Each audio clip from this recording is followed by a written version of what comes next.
set into the water, the deeper it's going to cut into the water. The faster a spoon bow goes, the quicker it's going to lift up.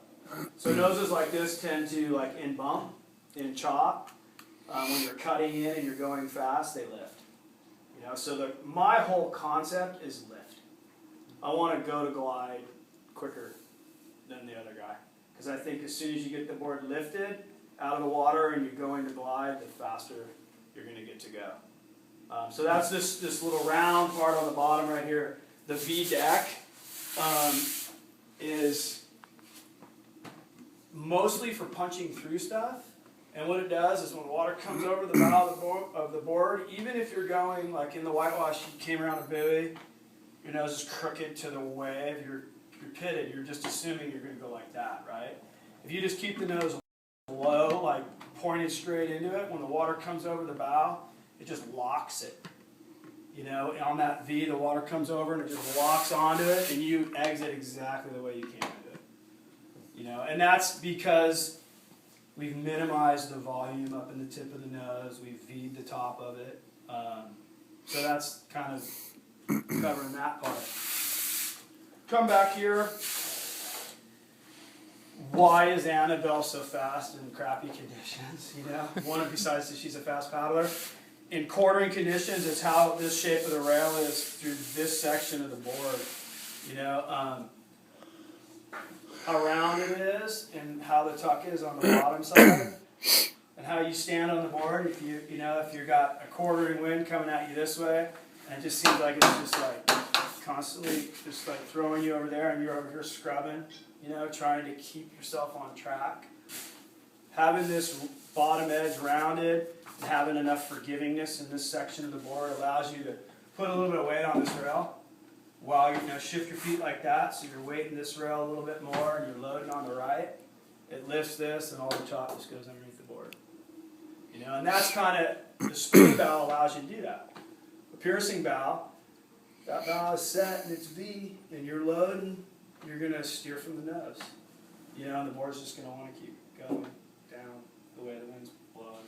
Forces you to scoot back on the board if you're running that kind of a bow. And it enables, when you scoot back, it changes the pitch of the rocker. And then you're not at the prime kind of glide you want. And so you wouldn't want to move back on the board in chop conditions. You would just want to just shift your weight. Just shift 1 foot back so you load the downwind rail and allow a little bit of lift on the upwind rail. And you're almost guaranteed you're going to be paddling on the downwind side. Sure. And it's inevitable. It's like the race. You're just like stuck with it. What I've found is New Zealand, we have to race in really choppy conditions all the time, and you really see what boards performing can handle in a real range of conditions. So you'll have side chop, you'll have wind against currents, you get everything.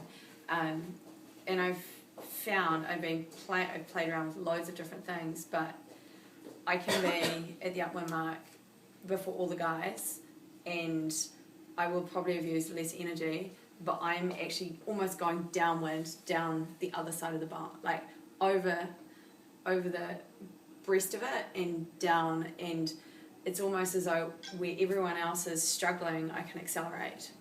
And I know it's got a lot to do with this shape, because I can't do the same when it's a piercing bow. But this is what, when you, like, it's good. I think it's good to jump on lots of different things to understand how different things work in different conditions as well. But yeah, there's something in this. Leads into, like, you know, as you develop in your paddling, and everything's your perception. You know, someone might have a perception of like, this thing's splashing, I must be going slower. Or, you know, if she runs upwind and goes down bumps. You know, the bumps have four sides to them. You know what I mean? So it's like when you're coming, you know, up one side, you're going down the other, even though the wind's blowing against you. So it's kind of one of those things where it's how you perceive it a little bit, you know. But so then we come back here. Drop tray obviously gets your center of gravity lower, makes the board more stable. It also makes your stroke deeper. You know, so it allows you, like Annabelle's famous for the low grip. You know, and getting a deeper stroke, it enables you to do that. Kind of a subtle lift here, so when you shift back this step and pivot, you don't have too much transition here to get in the way of it. So that kind of goes over the deck. The one thing I noticed that everyone was doing in the demos, and on everybody's boards, they all hop on the board and they stand out right here. Okay? And the tail sits like a ½ inch deep in the water, and they're stoked and they start paddling away. Well, when you load your stroke, the board's going to sink a little bit further because you just thrusted this big stroke. So you know you're going to get a solid ½ inch of sink in the whole board, right? In particular, the tail, which is where you're getting this big weight coming off the back. So when you stand on the board before you go anywhere, you want to have that tail flat.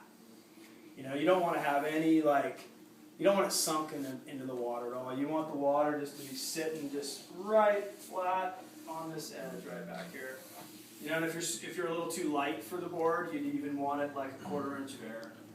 And then on your stroke, you barely are hitting the wake, and you're getting the rocker set right, and you're getting better glide. So that's